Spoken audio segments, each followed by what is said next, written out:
The Beach adalah film yang bercerita tentang kehidupan di sebuah pulau rahasia, pulau yang hanya dapat ditemukan dan dikunjungi oleh orang-orang tertentu. Di pulau tersebut tinggal sebuah komunitas kecil yang hidup sebagai bentuk pelarian dari kehidupan perkotaan yang membosankan. Dan suatu hari seorang petualang bernama Richard merasa penasaran dan mencari-cari di mana pulau rahasia itu berada. Baiklah guys, seperti biasanya jauhi keramaian, pasang headsetnya, dengarkan baik-baik, dan ini dia cerita The Beach tahun 2000. My name is Richard.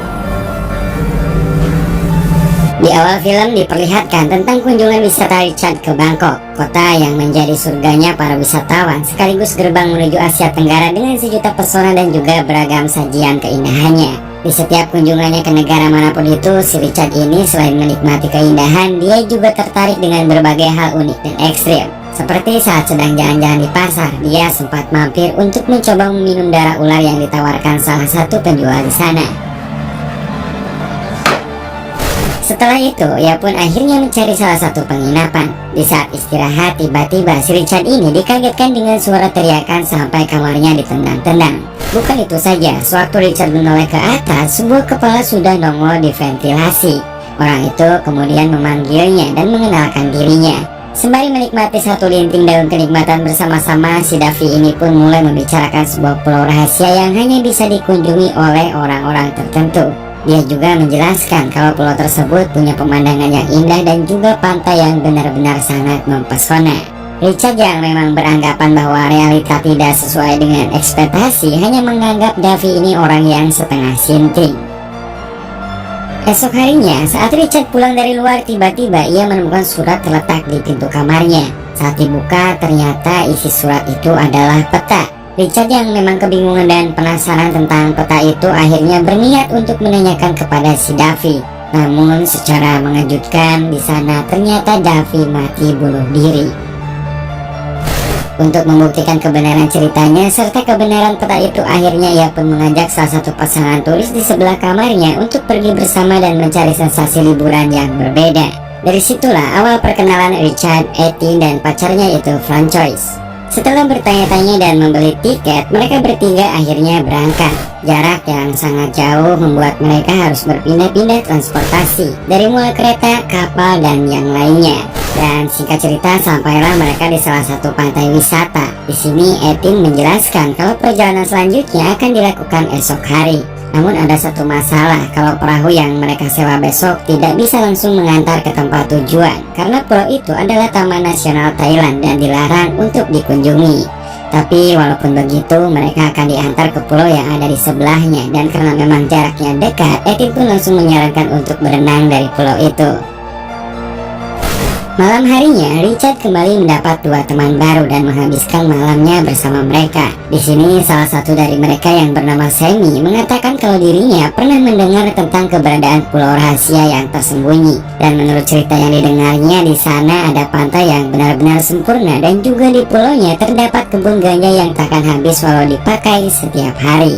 Richard yang saat itu merasa kalau mereka menceritakan tempat yang akan ditujunya hanya mengatakan kalau cerita itu lumayan menarik.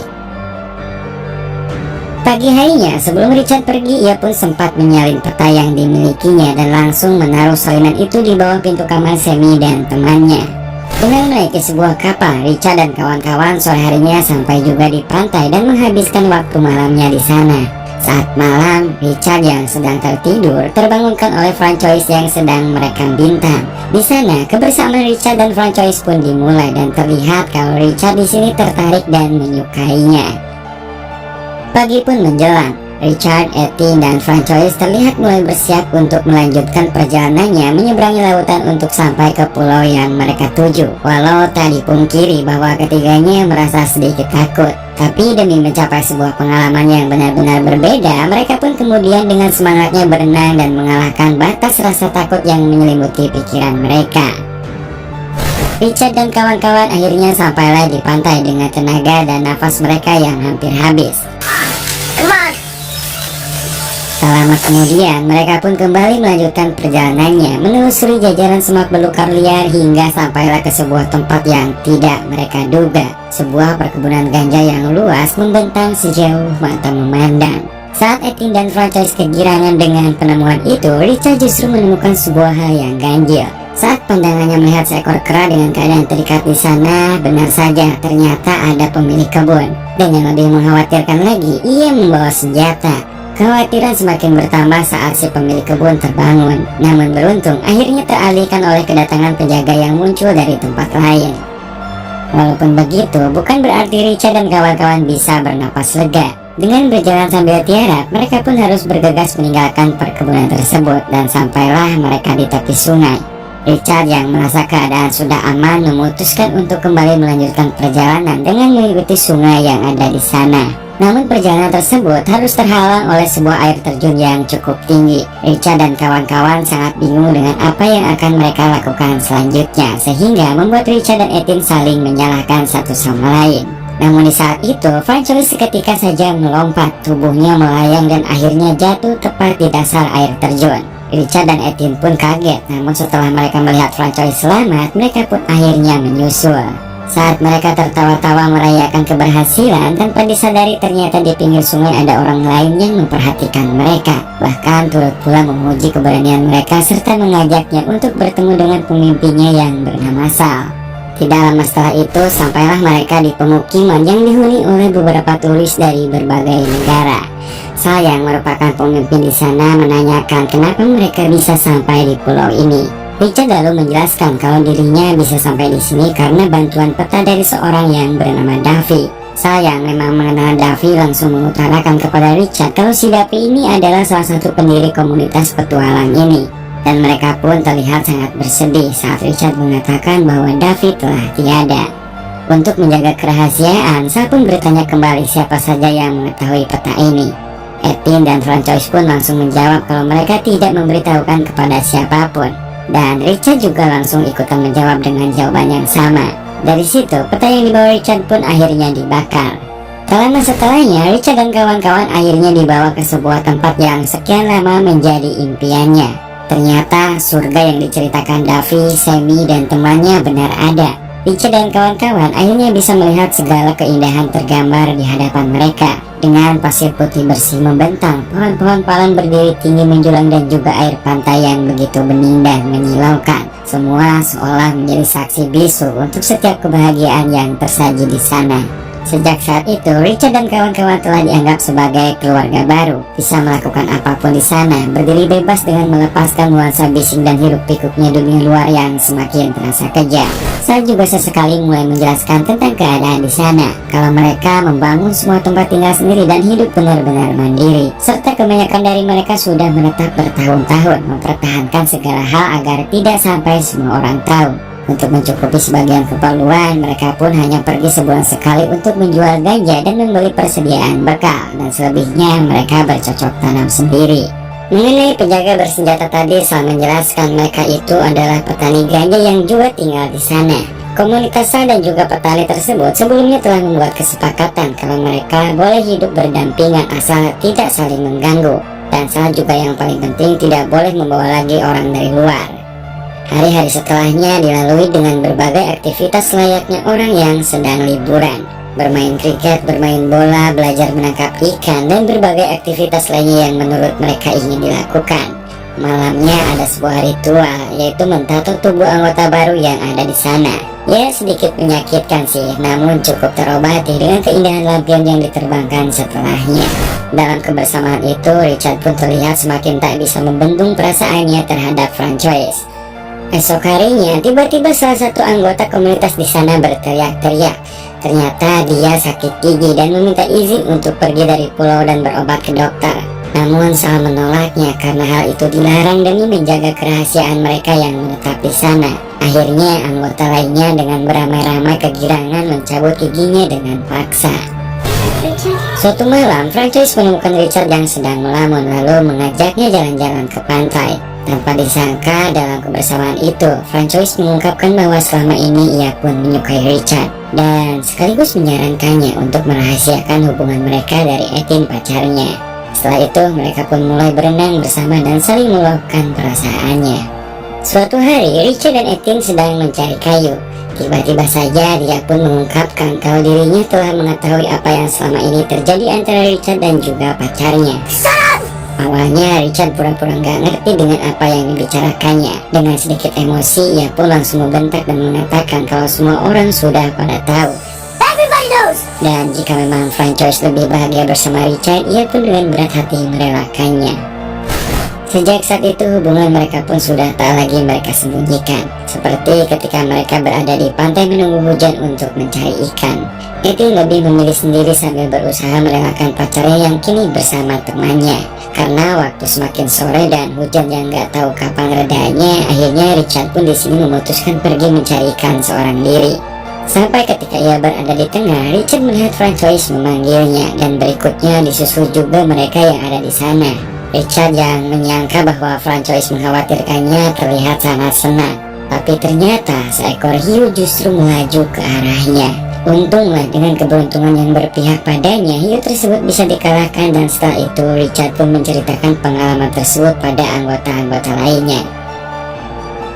Suatu hari Sal mengungkapkan bahwa persediaan beras telah habis dan sudah saatnya salah seorang di sana belanja bahan pangan ke pusat perbelanjaan. Richard yang mendapat tugas belanja bersama Sal kemudian mulai menanyai satu persatu orang yang ada di sana. Ada yang menitip beli sabun, obat-obatan, dan barang kebutuhan lainnya. Bahkan ada juga yang minta diberikan coklat. Ya wajar-wajar aja ya guys, karena dalam satu bulan hanya sekali mereka bisa mendapatkan barang-barang yang mereka butuhkan dari dunia luar. Sampai pada orang yang terakhir, yaitu pacarnya Sal yang bernama Bugs.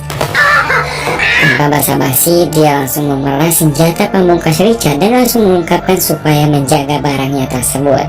Richard yang paham karena memang dia akan pergi berdua bersama Sal hanya bisa terdiam sambil meringis kesakitan. Saat berbelanja mencari barang-barang pesanan temannya, Richard akhirnya menyadari bahwa dirinya sangat merasa tidak nyaman dengan dunia luar yang penuh hiruk-pikuk dengan segala bentuk kebisingan.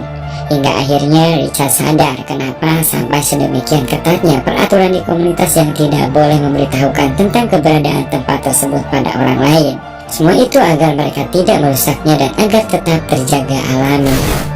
Saat sedang menikmati minuman dan bersantai di sebuah bar, tiba-tiba Sammy dan teman-temannya datang menghampiri. Richard yang memang saat itu bersama Sal tentu saja kaget, apalagi mereka mulai menanyakan tentang peta yang pernah Richard berikan waktu itu. Richard yang tak ingin Sal tahu tentang semua itu akhirnya berbohong dan mengungkapkan bahwa peta itu palsu. Namun Sammy yang tetap penasaran terus menanyakannya sampai Richard menjadi emosi dan memarahi mereka. Saat setelah mereka pergi, Sal pun langsung menanyakan tentang kebenaran tersebut, dan Richard pun jujur memang saat itu pernah memberikan peta pada mereka. Untungnya saat itu Sal hanya menasihati Richard supaya hal ini dirahasiakan dari para anggota lainnya. Malamnya di peristirahatan, Sal rupanya penasaran dengan Richard, begitu juga dengan sebaliknya. Karena ya memang momen mendukung, terus habis minum-minum ya cocok lah. Apa yang ditakutkan Bugs ternyata terjadi juga. Mereka pun dengan nafsunya melampiaskan semua rasa penasarannya di tempat itu. Setelah dirasa barang belanjaan mereka cukup, Richard dan Sal pun lantas kembali ke pulau dengan mengandalkan sebuah perahu. Sampai di sana, Richard terlihat membagikan berbagai pesanan pada orang-orang, dan hal itu tentu saja membuat yang ada di sana merasa bahagia. Dan giliran yang terakhir, Richard menemui Francois untuk memberikan kamera sekali pakai. Sayangnya, Francois justru marah dan cemburu dengan kebersamaan Richard bersama Sal. Apalagi di saat dia tahu dari temannya bahwa Sal terlihat menyukainya. Namun beruntung, Richard berhasil merayu kembali dan meyakinkan Francois kalau yang ia pikirkan tak pernah terjadi.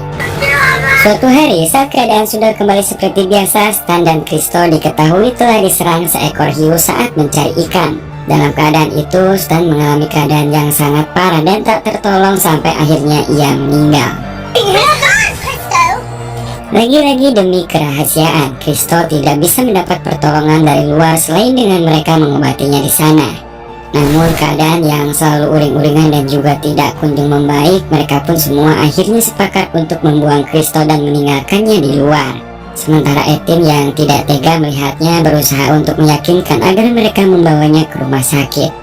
Namun sia-sia saja, mereka tidak memperdulikan dan terpaksa Etienne menemani Kristo seorang diri yang sekarat berhenti tak henti menahan rasa sakit. Esok harinya, Sal mengajak Richard untuk pergi ke sisi pantai. Ternyata Sammy dan teman-temannya terlihat berada di pulau seberang. Sayang tidak ingin komunitas mereka menjadi publik, menyuruh Richard supaya menunggu di tempat tersebut, sekaligus menyuruhnya merampas peta yang membawa mereka ke pulau ini. Saat sedang kebingungan dan sendirian, malam harinya Francois tiba-tiba mendatangi Richard dan langsung marah-marah. Ternyata sepulangnya dari pantai, Sal berbicara kepada semua orang kalau Richard pernah meniduri Sal ketika mereka pergi keluar pulau. Richard pun di sini terdiam dan tak bisa menjawabnya. Hari pun berlalu, Sammy dan teman-temannya terlihat masih berada di seberang bersantai, bercanda, dan bermain bersama teman-temannya. Berbeda dengan Richard yang sudah merasa bosan menunggu mereka. Akhirnya ia pun mulai membuat sibuk dirinya dan mulai berkeliaran di hutan melakukan apapun sesuka hatinya. Berhari-hari rasa bosan itu kembali muncul dan membuatnya mencari kesenangan yang lebih ekstrim, seperti bermain-main dengan petani ganja yang ada di sana. Seminggu berlalu, Richard kini semakin melupakan komunitasnya dan juga mulai lupa akan siapa dirinya, mulai melakukan hal gila, membuat jebakan, merasa dirinya penguasa hutan. Saat Sammy dan kawan-kawan menyeberang, Richard segera memperhatikan mereka dengan kembali menuju padang ganja. Namun di sana, sekelompok petani langsung memergoki Sammy dan karena mereka panik, akhirnya mereka pun dihabisi. Richard yang melihat itu mulai tersadar dan pikirannya mulai kembali jernih, apalagi ketika ia melihat kematian tepat berada di depan matanya. Ia pun sontak langsung lari menyelamatkan diri. Beruntung dia tidak tertangkap karena salah satu petani yang mengejarnya termakan jebakan yang pernah dibuat Richard sebelumnya. Menyadari kini petani telah terusik dan dirinya tak ingin bernasib sama dengan Sammy, akhirnya Richard pun kembali ke pemukiman menemui Francois dan mengajaknya untuk pergi dari tempat itu. Sementara Etin yang berada di hutan awalnya sempat menolak ikut karena kasihan terhadap Kristo yang keadaannya sudah sangat parah. Namun karena gak ada pilihan lain, akhirnya Richard menyarankan mereka berdua untuk menunggunya di perahu. Sedangkan dirinya dengan berat hati akhirnya mengakhiri penderitaan Kristo dengan cara membungkam dan membuatnya kehabisan nafas. Namun sangat disayangkan saat keluar dari tenda, Richard tiba-tiba dipukul dari belakang dan ketika terbangun, ia pun telah berada di pemukiman bersama seluruh anggota komunitas yang disekap para petani. Mereka pun mengutarakan kekecewaannya terhadap kedatangan Sammy dan menganggap kalau komunitas telah melanggar perjanjian mereka. Forget this island. Daripada bisnisnya semakin beresiko, mereka pun menyuruh semua turis yang ada di sana untuk meninggalkan pulau dan kembali ke negara asal mereka. Namun Sal menolak dengan tegas dan memilih untuk tetap tinggal serta menyalahkan Richard karena telah menyalin petanya. Pemilik perkebunan yang sadar kalau semua ini akibat ulah Richard lantas mengeluarkan pistolnya, menyisakan satu peluru dan langsung menyuruh Sal untuk menembaknya. Keadaan pun semakin panas karena tidak semua turis setuju dengan keputusan Sal yang rela menembak Richard demi untuk tetap tinggal di sana. Dalam keadaan itu, Richard pun mengungkapkan kekesalannya dan mengutuk tindakannya. Saya memang berharap semuanya berakhir dan hidup kembali normal seperti biasanya. Akhirnya ia pun memutuskan langsung menarik pelatuknya. Beruntung ternyata pelurunya tidak keluar. Dan karena kejadian itu ternyata membuat para anggota ketakutan dan memilih untuk pergi. Jadi sekarang tinggal salah seorang diri yang memilih tetap bertahan di sana karena kecintaannya sudah benar-benar tertanam untuk pulau itu. Singkat cerita, pulau impian itu pun mereka tinggalkan. Para penghuni komunitas satu persatu kembali ke tanah tempat tinggal mereka masing-masing untuk menjalani kembali hidup normal seperti orang-orang pada umumnya. Sebagai penutup, keinginan yang dimiliki manusia tidak akan pernah ada batasnya. Mereka akan terus mencari hal yang lebih dan bahkan lebih lagi.